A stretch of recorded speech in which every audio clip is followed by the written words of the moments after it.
well. How you doing? Good. You can hear me, right? Gotcha. Okay, cool. How's your morning going so far? Uh, you know, rocking and rolling out of the blocks, open for business. Stock looks pretty good recently. That must make you happy. Yeah. You know, uh, you always want a strong start, out of the gates as a public company, but it's a long game. I know CEOs aren't supposed to admit that they're watching the stock price, but I know they all do. I mean, how do you not, right? Of course. Are you Let's in be real. Sunnyvale right now? I am in San Francisco, actually. Okay, you live in San Francisco? I do live in the city. What do you And guys what's Matterport doing right now in terms of work from home, work in the office, do whatever you want? we are, it's been an interesting year and a half, and in some respects, kind of an experiment on the future of work, as we all kind of got thrown into this, kind of shelter in place. And we're now in a remote first / hybrid work experience. So we kind of went from a company that, of course, we all love being in the office, being together, and we've got offices around the country, around the world. So we were already a little bit distributed, but as soon as the pandemic hit, people were all looking at the fastest way to, get back in the office, get back together. As we, come into this almost second year now of the whole thing, most of the company prefers a remote first choice for work. Everybody's mentality switched and striking a better work-life balance. But, most interestingly, we've had the most productive period probably in the company's history over the last year and a half, working in this, figuring out how to do this remote work type of operating model. And so we're going to kind of scale that. And has it allowed you to hire better people outside of the Bay Area? I would just say better people, period. And even in the Bay Area, the remote first is now a flexible selling point. Right. And we're not, we say remote first, so it's not that we want to be remote only and never create the chance to collaborate and work in person. We're definitely going to be doing that, but it certainly has kind of changed the playing field for recruiting. And yeah, we're distributed now, and we did an experiment with a third of our company where we're using part of our existing office plus WeWork in this hybrid mode for people that want to check in and work out of physical spaces near them. And it was just a slice of the company, but in the first month of trying it, they checked into 51 different locations around the world, which was pretty cool. Where certainly before the pandemic, we had quite a few less than 51 office locations. So, from that perspective, it's providing the convenience, but again, it's just less time commuting, less time in logistics, more time, getting stuff done, and, more quality time, with your life, your family, your friends, whatever. So we're just figuring out how to play into that further. Cool. No, it seems to be working for a lot of companies right now. Okay, so let's talk about Matterport. Now, you're not one of the founders, correct? That's right. I joined the company a little less than 3 years ago, and Matterport's, was founded in 2011. So we recently celebrated our 10-year anniversary as a company, and in addition to me joining about 3 years ago, I also brought in a fresh set of legs into the management team as well. One of the founders, Dave Gausbeck, is still with the company. He's our chief scientist and hard at work making gold records in the R&D and sort of deep science of the business. So what was the reason for bringing you in? Just have someone with a little bit more experience at the helm, knowing that you were going to be going public at some point? No, I mean, look, I don't think it was, really had much to do with an exit or going public. It was, here's a company that had a fantastic technology, and, this was built around an invention that the founders, created, which is now we refer to it as the Pro 2 camera. And, to create these, 3D digital twins, the hardware to do it didn't exist 10 years ago, right? And so they took on the daunting task of inventing a 3D capture device, like nothing the world's ever seen before. And we can get into the details of, what's behind that thing. But, fast forward 10 years and it's still a product N of one. Like there's nothing else like it, certainly in the, in the market, and definitely not in the price category that this thing falls into for what it can do. But the business in its own right was killing it in residential real estate. It became kind of the gold standard for creating virtual tours and digital twins of properties for open houses and for selling properties and commercial real estate, and helping brokers market and promote properties in a much more immersive way. But I think the early investors and board members who were quite smart, savvy investors firmly believed that there was a much bigger play here. And rather than continue packaging this vertically oriented solution that was a hardware first play, they started thinking about, a much bigger ecosystem, but couldn't quite articulate what that would be. And so I was introduced to the company under a few different auspices. One, looking at it maybe as an investment, as a board seat. I love the category of prop tech. I've been in the real estate design build industry as long as I've been doing tech, more than 25 years. And I knew that, at some point, the broader intersection of technology and real estate was going to start to really produce some meaningful opportunities and real at scale type companies. Matterport wasn't quite there yet, but it had a lot of the key ingredients that I was interested in and could see the potential to move from being this sort of camera oriented company into a spatial data platform company. Because what I was most excited about is the richness and the detail and the power of that 3D spatial data that is gathered, processed, and created in the Matterport technology pipeline. And it was starting to become quite a large spatial data library. And the potential there was, what could we do with that spatial data? And especially what could we do with it, if we 10x, 100x, or 1000x our footprint of digital buildings. And, needless to say, I think that caught the imagination of the company, the investors, et cetera. And that progressed very quickly to, perhaps ways to get more deeply involved in the business. And it was a ripe time for leadership transition. I come from, big scale platform perspective with Google, Apple, eBay. These are all massive, technology platform businesses that, took a lot of heavy lifting and sweat equity to get these things to scale. And I looked at this as perhaps the next big platform in tech.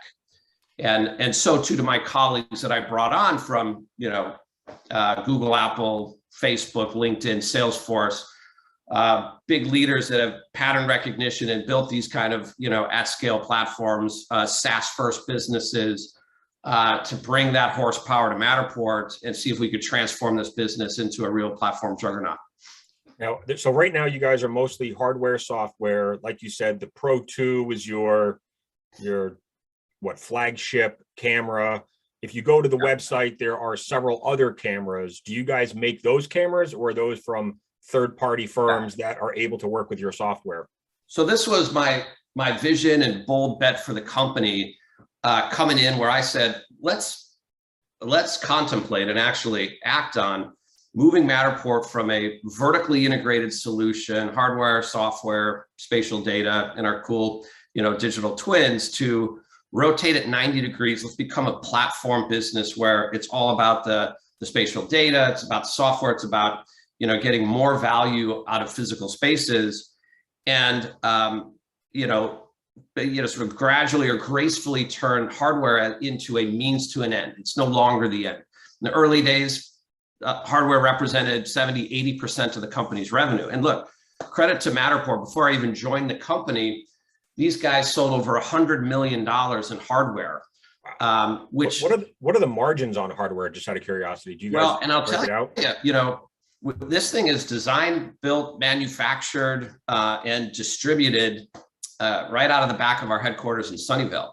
And it's a pretty impressive production operation. And talk about, sort of lean model and near just-in-time manufacturing. These guys had really figured it out. And coming from Apple and being literally on the front lines of, large-scale hardware production done, the Apple way, it's hard to top that. And I wouldn't say necessarily that this is a competition with Apple, but what they've been able to achieve and really refine over the years in their hardware production was quite extraordinary. And it's a 35% gross margin business. It's, high double-digit net margin on hardware.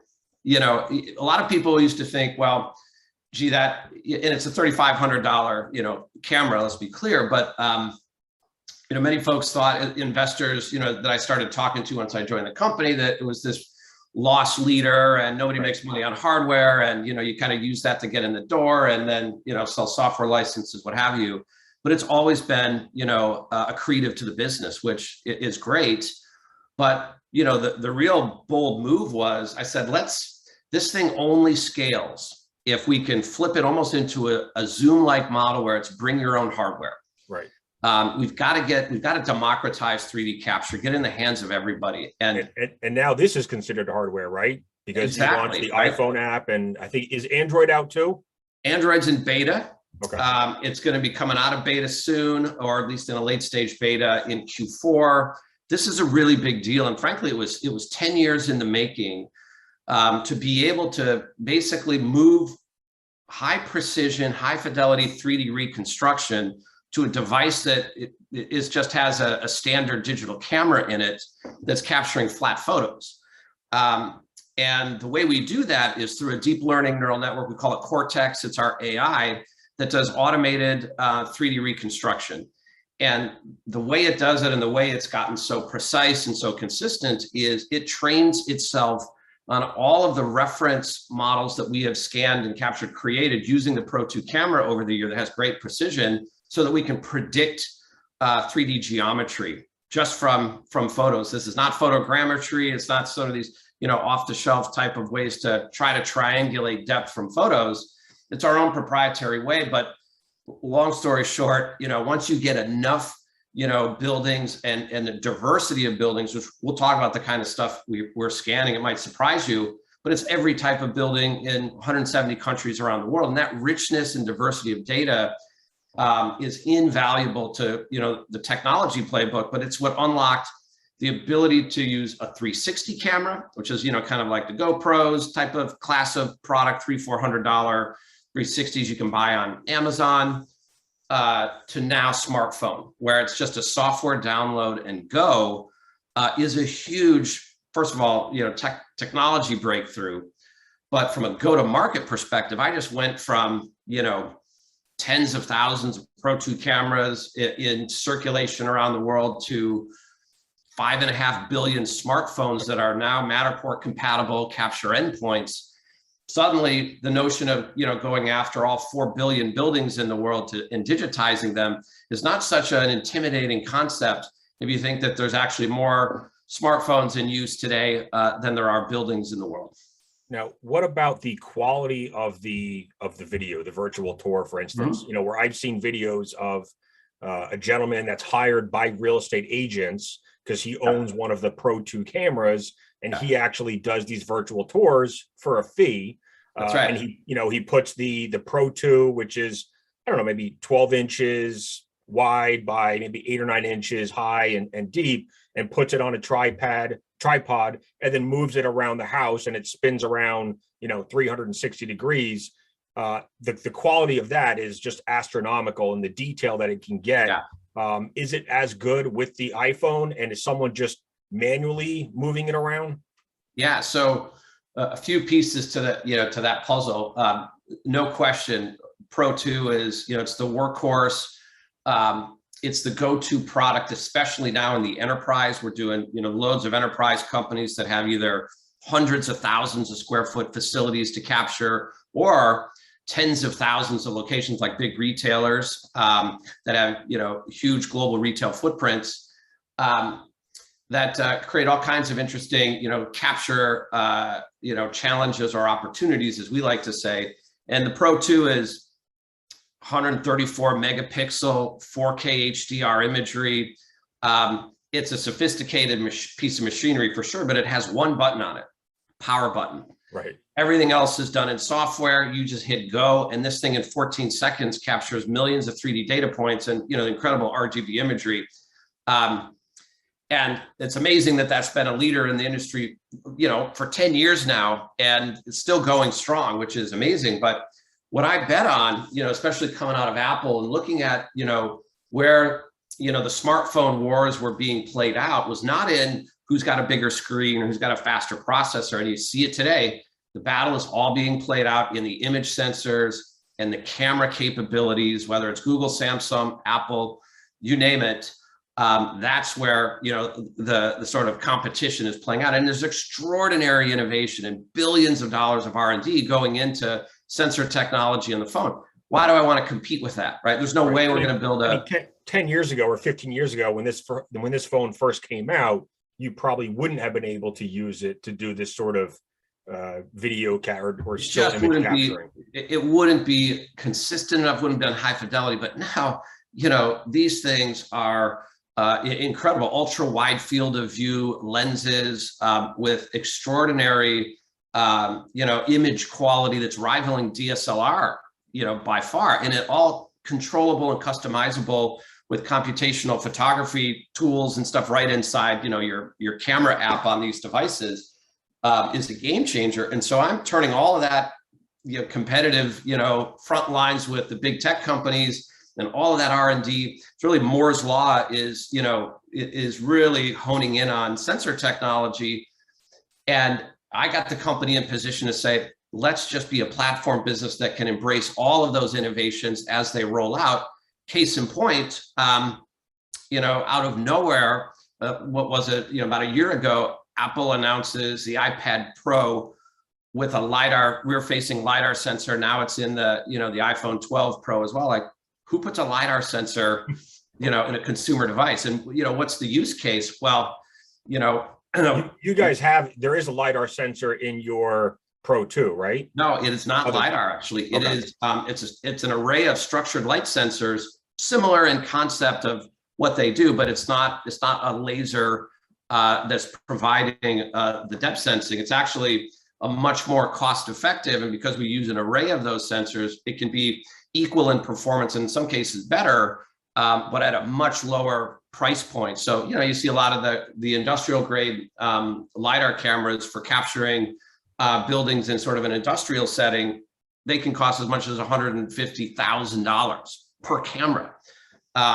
And so, I think for the purposes of what we've been doing, this product really found a sweet spot. But now the phones are getting to a point now where, we got in the tent with Apple before this product was announced. I have some good friends over there from my days at Apple. We actually helped with the firmware development of how to control that LiDAR sensor on the device with Apple in a way that would work for doing something like simultaneous depth and image capture, which was not something even Apple was thinking about at the time. That creates a bunch of use cases and certainly made it, especially powerful for Matterport to be able to do what we do inside a phone that's now using both the RGB, sensors and great camera lenses in the device, but also taking full advantage of that LiDAR sensor to basically provide reinforced precision of geometry and depth. We're already predicting it without the sensor. I can do it with an iPhone 10. I can do it with, a bunch of Android phones that none of them have the sensor, but with it, it just kind of pushes it another level forward. And we're just at the early stages of where this is like 1.0 of that kind of capability, and where it's going.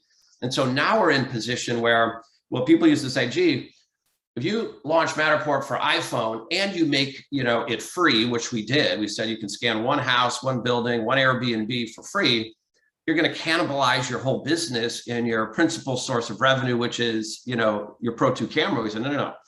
This is a data play. This is a SaaS play. And this strategy is going to be the tide that lifts all boats.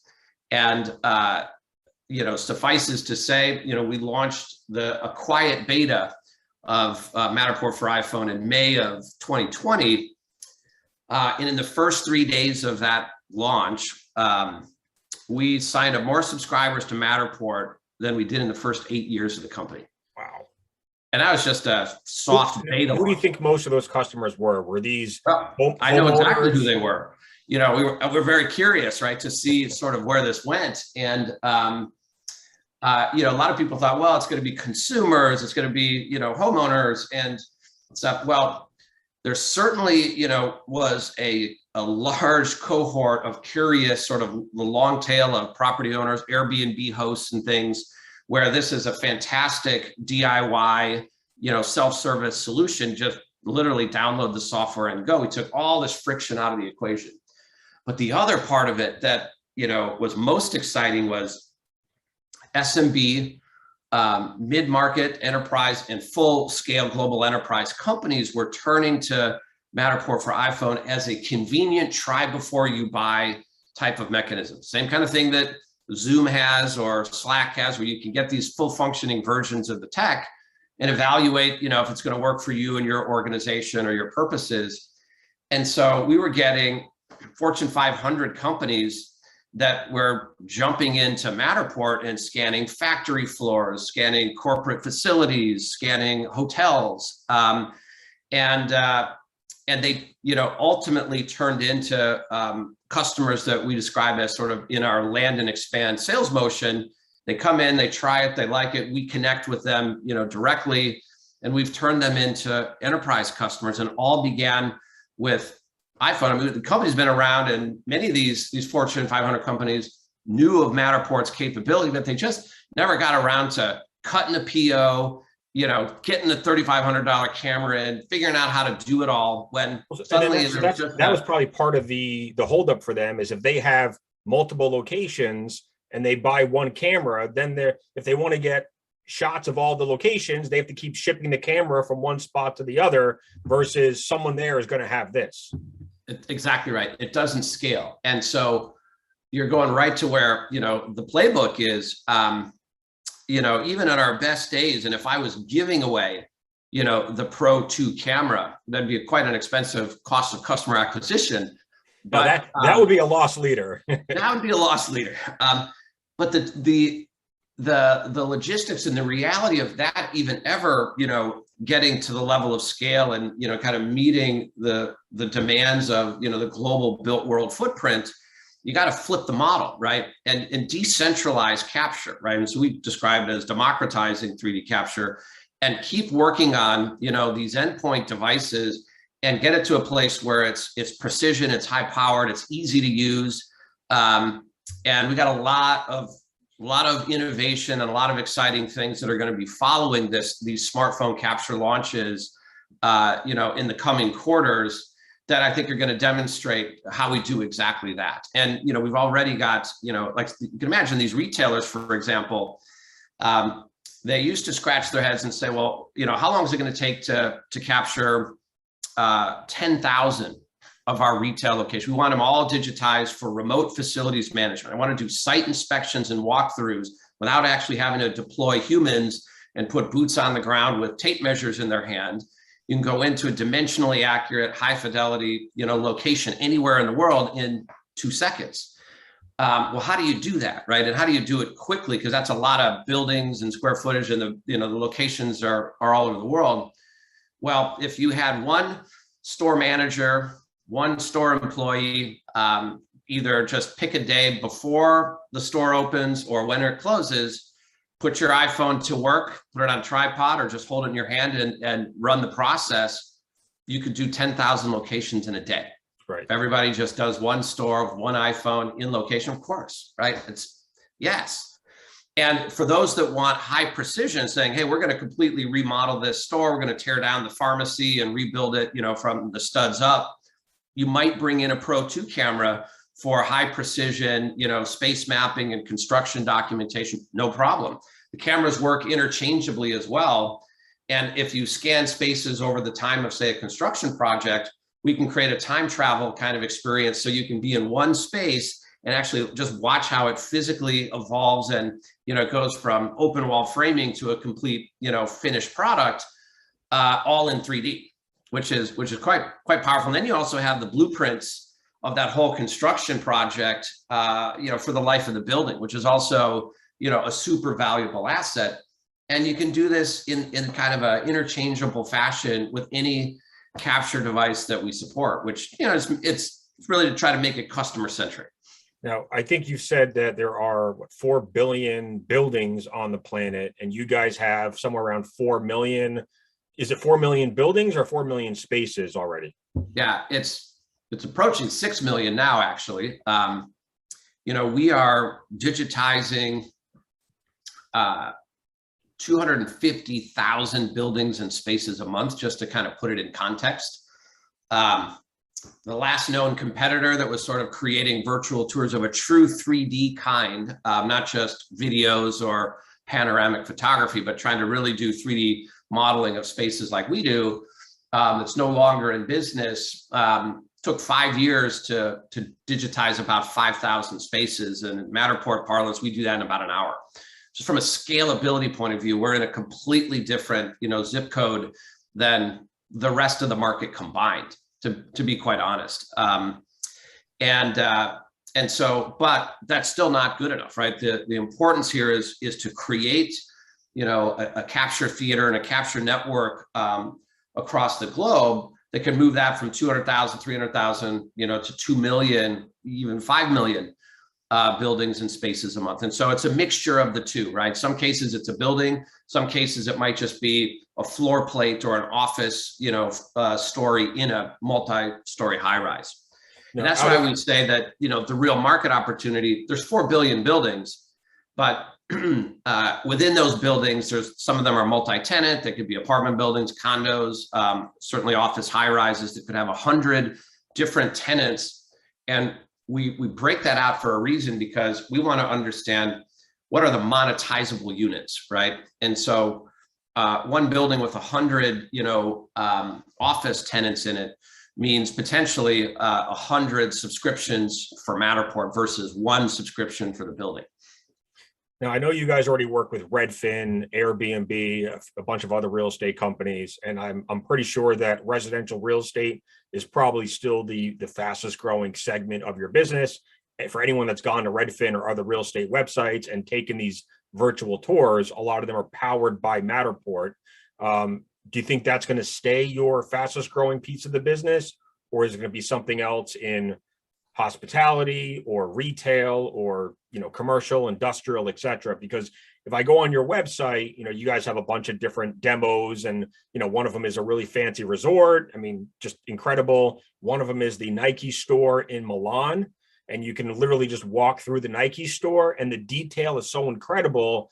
I wonder, at what point do you guys get into like buy and click, you know, or click to buy, right? Yeah. If I'm walking through the Nike store, or I'm walking through a furniture store and I see a lamp or a couch that I want to buy, at what point can I just click on it and purchase it and not have to go to that store? Already doing it today.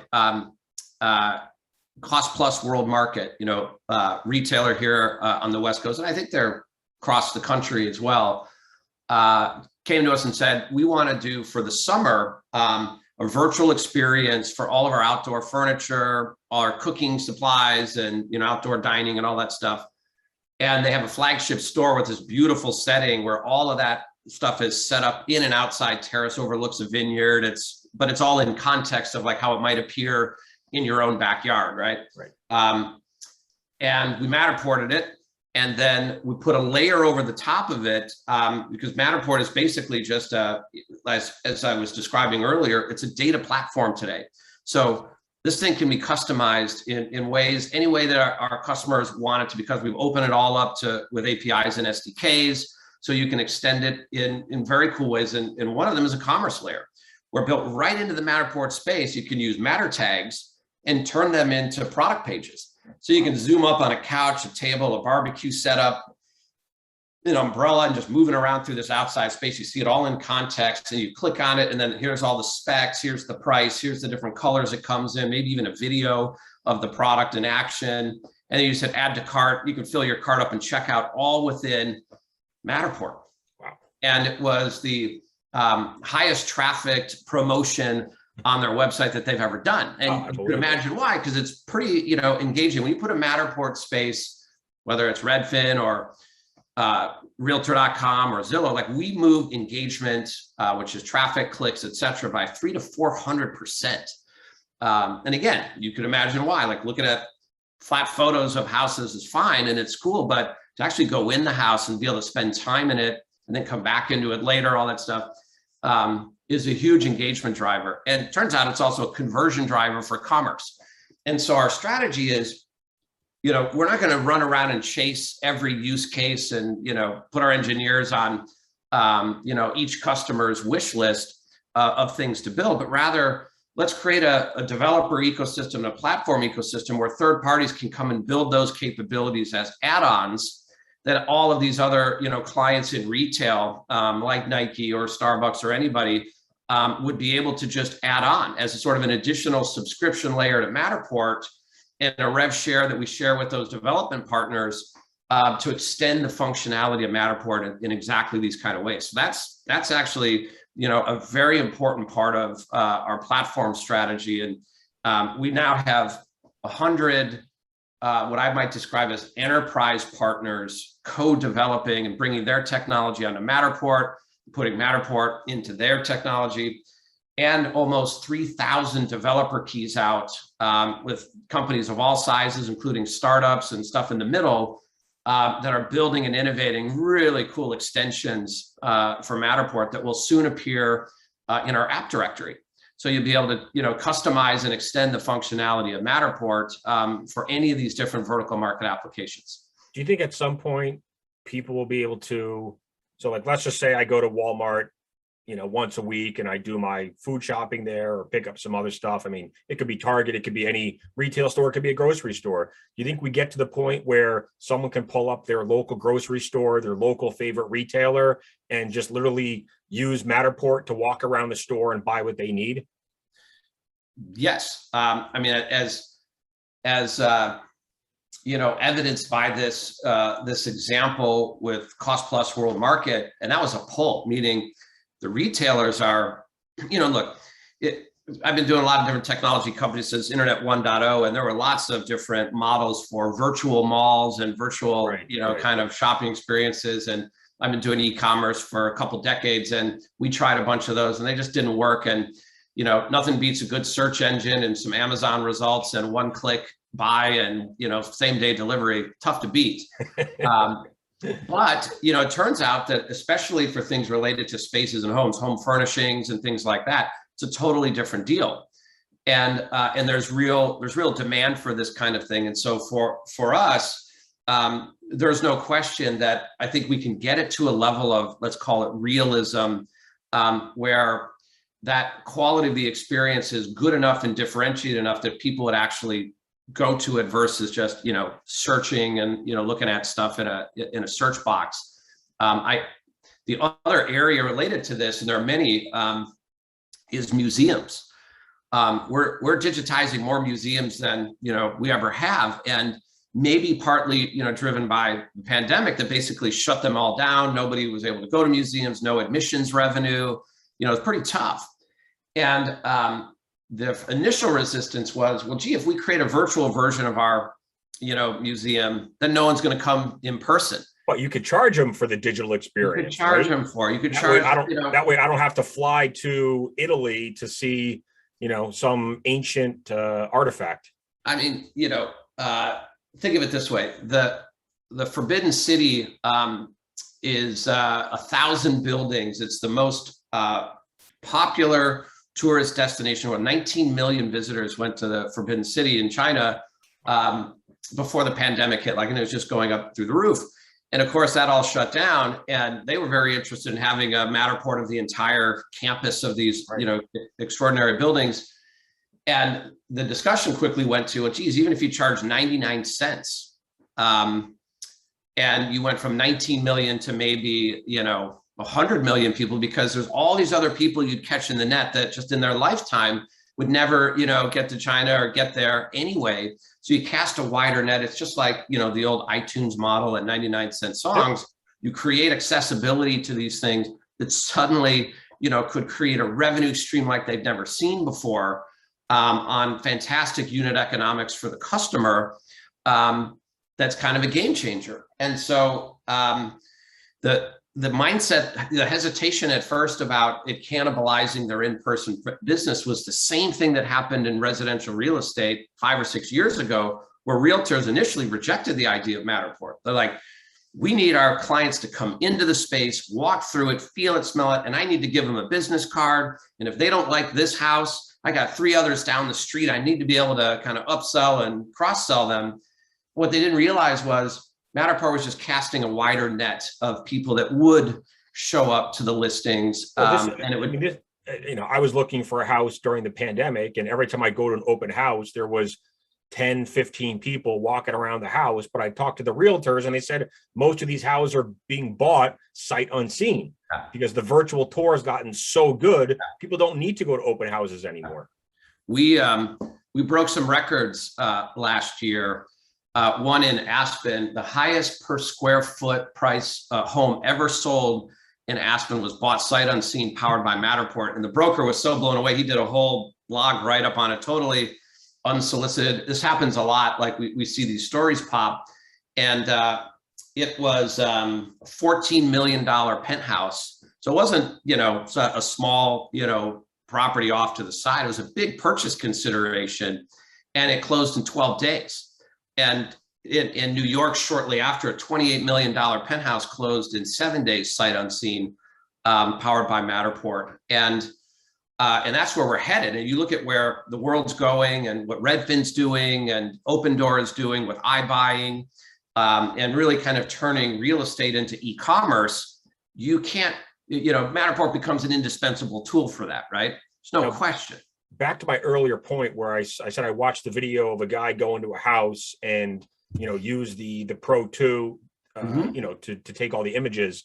What are these realtors doing? Are these realtors doing it themselves, or is there someone at their company that does it for all of the realtors, or are they hiring like a local freelancer to do it for them? This is the exciting part of the evolution and maturity of Matterport. In the earlier years, it was exactly that. Like the small brokerages, even down to the agents, would be like, yes, I want this. We're going to buy a camera for our office. We're going to share it. We're going to go around and do 5 or 10 listings every month. Here we go. The other part of it is we sold thousands, tens of thousands, in fact, cameras to photographers, professional photographers, right? They'll go shoot, anything from weddings to real estate and what have you. And then they're armed with the Matterport cameras that would capture your open houses for a fee, and the realtors would pay a couple $100 to maybe even $1,000 if it was a really big property, and do all that work for you. So it's kind of on autopilot. Well, 2 things are happening now. One is we are going all enterprise, and this is a win-win for everybody. So Redfin, Compass, Keller Williams, just pick Compass and Keller Williams, the 2 largest brokers in the country. Are now standardized on Matterport. And this is an enterprise deal where our technology stack and our spatial data platform is now being directly integrated with their listing engine and their tech stack. These guys are all becoming tech first, data first brokers because they want data and insights on properties like you can't imagine. Matterport gives them a new, dimension of insights, if you will, with our digital twins. And it's basically becoming de facto, just like photography. It's like you can't do a listing, without photography. Now you might as well just be using Matterport because you get Matterport, and our system auto generates your 2D photography album anyway. And so you kill 2 birds with 1 stone. But now our deals are not at the individual agent level. It's all locked into the system. And depending on the company, there's a few different approaches that people take to capturing. In the case of Compass, it's all going to be push button, and they will use our new capture services network. So we've rebuilt this system that we've had now for about 8 years. It looks like an Uber dispatch system, and we've really built it, with convenience. So it's just literally like from an app or right from the listing web page for the agent inside their company. The minute you're going to, start publishing and listing the home for sale in MLS, you just hit the button, the address is in there, you pick a time on the calendar, and a capture service text shows up, scans the place, and you're done. It can be, in less than 24 hours. Gotcha. Okay. And so that's how both a Compass and at Keller Williams we're operating. It's also how JLL and Cushman and Wakefield, we got global deals with those guys. It's 10 billion square feet of space that we have to go digitize, and they're not going to buy a single camera. Flip it the other way. Redfin, who's been a partner with us for many years, is also now all in on Matterport. Every native Redfin listing, when you buy into their system and you sell your home with their agents, et cetera, Matterport is included. So their property specialists that go to every home are armed with Matterport Pro 2 cameras. They bought hundreds of them. And it's a real differentiator for them. And, you know, over the years, the value proposition is a really positive ROI for them against pretty modest investment they make in Matterport each month on the SaaS plans, because houses sell for 12 to 15% faster and for 8 to 12% higher price if you have a Matterport attached to them. Those are real numbers, Jonah. What was the other cool tech to look at? I heard you talk about a number in the hotel space, right? Yeah. Was it 18% higher checkouts or reservations? 14 to 18% lift in occupancy. If you have a Matterport, experience on the listing for a nightly rental, whether it's a hotel or an Airbnb or a VRBO or HomeAway or Vacasa. Vacasa is one of our biggest customers for Matterport. And for them, it was moving the needle 14%. And they were the ones who've done multiple case studies on their own, not solicited by Matterport, because they're checking each year whether, the investment in Matterport's worth it. And we love that because we want to get that feedback and figure out how to continue to optimize the service, move that number, up higher. But, like I said, I've been doing e-commerce for a long time. And, in my tour of duty at eBay, for example, we'd invest hundreds of millions of dollars to get 1% or 0.5% lift in conversion. Are you kidding? 14%. Double digit. I actually, when I joined the company, I had a hard time buying it, to be completely honest. I said, I don't want to be going around talking about these numbers if, there's somebody missed a decimal point and this is off by a factor. Even a couple of weeks ago, Amazon announced that they were going to do a deal with Affirm for buy now, pay later. And even if adding buy now, pay later to the checkout process just increases the average order value or the percentage of checkout by 1%, it's a massive win for both companies. Yeah. So. And I saw your coverage there, and you got it right.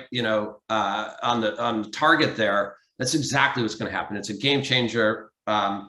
For Affirm. I watched, I put all of that kind of technology into the buy flow at eBay, and eBay's no slouch at 100 billion in GMV. There's a lot of velocity rolling through that system, and the slightest tweaks, they frankly should have Affirm in their pipeline too if they're smart, because those little movements translate it at high volume to huge benefits. And so, that's why when we go to the enterprise, level of engagement now.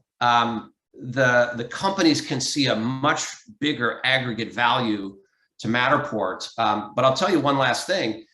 What they're all gunning for now is not just, I got the virtual tour, the house sold, it was great, sold faster, maybe more money, or I, leased my Airbnb quicker. They want the data. And, the battleground now in real estate is property intelligence and listing intelligence and market intelligence. And so, imagine you're a realtor and you say, you're in Foxtons in London and you want to know what is the average size of kitchens in all London flats, and how has the size of that kitchen changed over the last 5 years, correlated to the price and average sales price of homes, and what's the layout of that kitchen, galley kitchen, open kitchen, what's the trend, where's it headed, kitchen islands, yes, no, is that a thing anymore? Nobody has that data. It's not in MLS, that's not anywhere. But in our spatial data models, even the spaces that I've digitized 6 years ago, have all of that locked up inside. And now we have the data science to extract it all. Wow. Computer vision, object recognition, and object segmentation allows us to deconstruct every property down to, I can tell you how many windows are in a house, how many south-facing windows. I can even tell you your southern exposure as a ratio to your total square footage, and give you a thermal load calculation on the property, tell you how to save $50 on your PG&E bill. without ever setting foot in your house. And then, by the way, I could run that across millions of properties in about 5 minutes, and suddenly you have an incredible value proposition that's far beyond the virtual tour. You can just create operating efficiencies for every property on the planet, and you can do it at scale. Do you guys have deals with the big hotel chains, the Marriotts, the Hiltons, the Starwoods? Yes, you can go across almost all of them and find Matterport in some part of their universe, including Four Seasons, Fairmont, Waldorf. I mean, you would think the nicer the hotel, the more they want to have a Matterport capture in there. Listen, right? I'll tell you, if you're running a dumpy hotel, you may not want a potential guest to see all the dumpiness. But if it's nice and you actually have something high end to show off, whether it's the amenity spaces or it's the rooms or the restaurants, that's where this gets to capture it. I'll tell you what, it's a little bit of both. So for sure at the high end, especially if you're looking at some great suites or villas and things like that, you have to have it. Photos just don't do justice. It's a massive conversion driver. But the problem that, say, like Airbnb, but even hotels and small hotels, and even if they're crappy hotels, have is what you see is not always what you get. And that could be good or bad. People don't have a sense for how big the space is, and will it suit their needs if there's 2 or 3 people in the room, or you're bringing a family in for a little family retreat at a house somewhere. And they need that information, right, to be able to make a confident decision, whether it's nice or not. There are some basic things that can be really helpful, to somebody. Even like, is the bathroom look like it's, wheelchair accessible? Can I fit? Because, none of that exists anywhere on the sites. Are you going to get the right room? You hope if you ask for one's available. But a lot of times, a standard room can accommodate people with special needs and things like that. But you'd never know if you couldn't go in and just do a look around and check the dimensions of it. And so this is resonating with, hotelers and, property owners of all across the whole spectrum and sets of price points, where we can be helpful. Not necessarily trying to make a bad hotel look worse, but just give people the information that they need to make a reservation decision. So last question, because we actually went longer than I thought we would, and I appreciate your willingness to go longer. Sure, happy to. So let's say I'm the W Hotel in Boston, and I use Matterport on my property, and that's on the W Boston Hotel website. So you can go there and see it, and you can take a walk through the property. But can I integrate it into some of the travel sites where you might go to book a room at the W, whether it's Expedia or Booking or Hotels.com? You obviously want to have that Matterport virtual tour on those sites as well. Is that right. Possible yet? It's possible today, and that's a very key part of the offensive. Is think of Matterport, and sort of a little known fact: we're approaching 1 billion visits to Matterport spaces a year. Wow. So if you took Matterport out and made it a .com company, it'd be worth something just with that kind of traffic. These are like early YouTube days kind of numbers. and I think about our portal like into those Matterport spaces very much like the YouTube model from my Google days, where we can create so much stickiness and so much traffic by creating what's called the Matterport embed.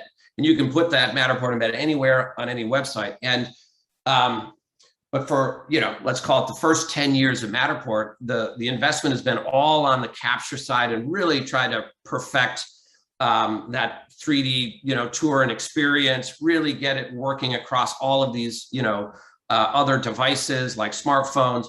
Now our attention is turning to, okay, we've got a huge audience that we're attracting to these things. I mean, we've done Matterport cameras are on hand with some of the most esteemed historical building archaeologists. A new pharaoh's tomb was discovered in Egypt. It hasn't been seen by human eyes in thousands of years of civilization. And they happen to have a Matterport camera and digitize the whole thing and brought it to the world. Like, you can't imagine like where Matterport's going. But the viewability demand is attached to that as we continue to do more of these interesting, spaces around the world. the demand to experience them is just taking off. And so there's a lot of investment in making Matterport sort of a fluid digital currency that can permeate, the Expedias, the TripAdvisors, and so much more. Like that's just in travel and hospitality, but there's so many opportunities for us to just become a bit of a fabric of content across the internet. We hadn't begun to talk about the social kind of category and where Matterport is going in social networks, but real estate is a very popular meme. We didn't that way. I mean, I'll ask real quick before we wrap up, and I got to jump on another interview at 12 o'clock, but you guys did announce a deal recently with Facebook, correct? Yep. Now, what is that all about? So, that's a really important one because Facebook and other, tech companies have recognized that Matterport's spatial data, when we create that digital twin, is the only data set like it in the world. And they wanted to create a data set that can train what they call embodied AI. It's their Facebook AI habitat project. And it's loads of researchers working on how to make autonomous robots self-sufficient in physical spaces like homes. How could it go to a refrigerator and get something out of the fridge for you and bring it to you? Or, maybe it's a security, robot or something sweeping an office building. This is like, when we used to, growing up, we watched the Jetsons. This is the stuff that we hoped would somehow happen in our lifetime. We're bringing the Jetsons, to the modern day. It's time. But, long story short, it's too risky to try to train these, kinds of algorithms and robots in physical spaces because they can, run people over and cause all kinds of havoc. And so now they can do all sorts of AI training in these simulation spaces from Matterport. We've open sourced 1,000 buildings and spaces from around the world. And in fact, our customers who captured those spaces have all opted into the program just to be part of, a really cool research initiative. And what's it going to do? It's opening up possibilities in AR and VR that cross over into the entire Oculus ecosystem. The metaverse, right? The metaverse, that's like one of the words you see thrown around now on Twitter. And I don't know if people truly appreciate it, but it's coming. It is. And it's all about creating a digital twin of the physical world. And Matterport's been doing that for 10 years. Like that's why Oculus, is grabbing all of our museums, grabbing those Pharaoh's tombs in Egypt and a whole host of other, interesting properties and points of interest around the world and just funneling it into the Oculus experience. Why? Because they need content, right? And boy, I'll tell you, Matterport experiences with a headset on is next level. So anyway, there's so much more we could talk about. You'll have to come back in a few months and we can hit these other areas. Happy to do it. And Jonah, hey, look, I really appreciate the hard work you do out there, helping, the investment community understand companies like Matterport. It's awesome to see. And I'm glad to come out and help and be part of the discussion anytime. Well, thanks for coming on. Really appreciate it. And like I said, come back anytime. I'd love to have you come back in a couple months and we can do this again. You got it. That sounds like fun. Thanks. Bye, RJ. Talk to you soon. Bye.